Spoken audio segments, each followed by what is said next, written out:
ஆடலுடன் பாடலை கேட்டு ரசிப்பதிலேதான் சுகம் சுகம்.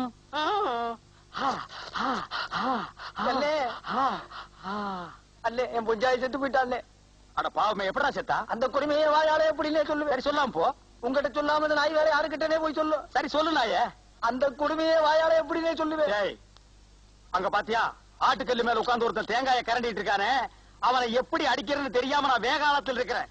சொல்ல வந்தது சொல்லிட்டு ஓடி போயிரு, இல்ல உன்னை கடிச்சு கோதிடுவேன். இந்த முறை சரியா சொல்லிடுறேன். ஓடுறதுக்கு தயாரா நின்னுட்டு சொல்லு. அந்த கொடுமையை வாயால எப்படின்னே சொல்லு.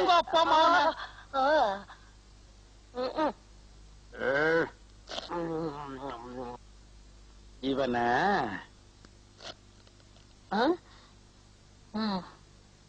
ஏண்டா மாப்பிள, எனக்கு புள்ளையா குட்டியா?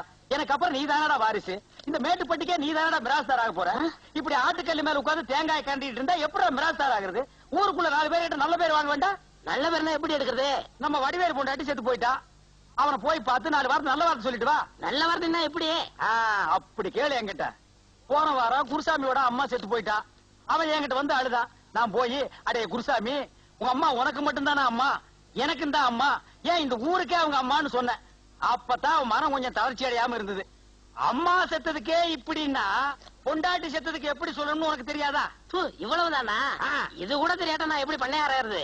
எப்படி என் சாமர்த்தியம்னு பாருங்க. ஓடி மாப்பிள, இன்னைக்கு உன் சாமர்த்தியம் தெரிய போகுதுடி.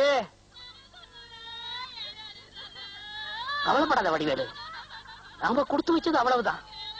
உன் பொண்டாட்டி உனக்கு மட்டுமா பொண்டாட்டியா இருந்தா? எனக்கும் தான் பொண்டாட்டியா இருந்தா. ஏன் இந்த ஊருக்கே பொண்டாட்டியா இருந்தா?